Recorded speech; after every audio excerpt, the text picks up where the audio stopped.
নমস্কার বন্ধুরা, কেমন আছে সবাই? আমি মাম্পি চলে এসেছি আরও একটি নতুন রেসিপি নিয়ে। এই রেসিপিটি ভরপুর সবজির সম্ভার, নাম হলো গাড়ুর ডাল। তোমরা কে কে পছন্দ করো এই ডাল? চলো এই রেসিপিটি একবার দেখে নিই।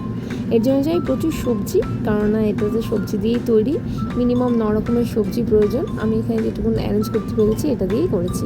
নিয়েছি ভাড়াল, গাজর, ওলকচু, কোয়াশ, এটা মান কচু নিয়েছিলাম, আর নিয়েছি চাল কুমড়ো, মিষ্টি কুমড়ো, কাঁঠালের বীজ, আরও কিছু সবজি নিয়েছি, শিম নিয়েছিলাম।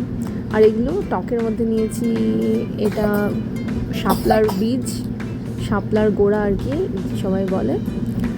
এখানে নিয়েছি তেঁতুল, জলপাই, মিষ্টি আলু, গাছ আলু, হলুদের টুকরো, শাপলা, টমেটো, ব্যাস এগুলোই সবজি নিয়েছি। আর মোটামুটি 400 গ্রামের মতন মটর ডাল ভিজিয়ে রেখেছিলাম আধ ঘন্টা আগে। হাঁড়ি বসিয়ে এই ডাল ফুটতে দেবো।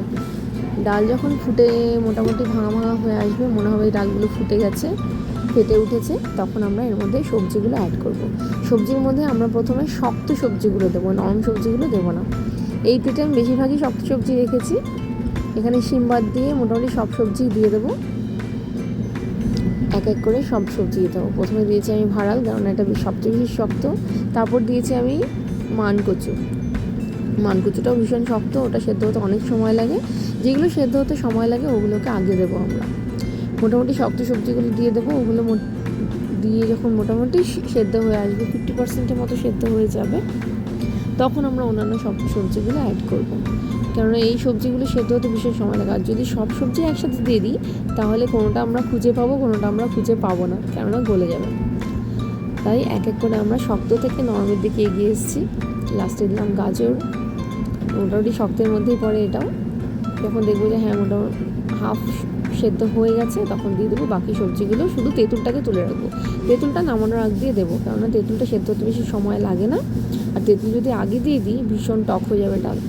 ডাল বেশি টক হয়ে গেলেও আমার ভালো লাগে না। ডালটার টেস্ট এত সুন্দর হয় নুন মিষ্টি এইসব দিয়ে।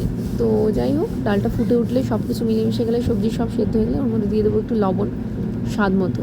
এরপর যেহেতু ডালটাতে কোনো সম্বার পড়ে না, শুকনো খোলায় আমরা ভেজে নেব একটু রাঁধুনি, মেথি, কালো জিরে এবং শুকনো লঙ্কা। এগুলো শুকনো খোলায় ভেজে ওপর থেকে ডালের মধ্যে দিয়ে দেবো। কারণ কি এটাতে আমরা এক্সট্রা কোনো সম্বার দিতে পারবো না, এক্সট্রা তেল পড়বে না, কিচ্ছু না, শুধু সেদ্ধ হবে ডাল। সবার শেষে যখন সব সবজি সেদ্ধ হয়ে যাবে, আমরা ঘি দিয়ে নামিয়ে ফেলবো। অসাধারণ স্বাদের এই ডাল, তোমরা একবার যারা না খেয়েছো তারা না খেলে বুঝবে না, তোমরা বানিয়ে খেলে বুঝতে পারবে। আর এটা তো একটা রিচুয়ালসের ডাল, সবার বাড়িতে হয়ও না। আর এগুলো যাদের বাড়িতে হয় অনেকে চেয়ে নেয়। আমার বাড়িতে আমি যে রান্না করি, আমার কাছে অনেকেই চেয়ে খায়। ঠিক আছে, কেমন লাগলো বন্ধুরা জানাবে অবশ্যই।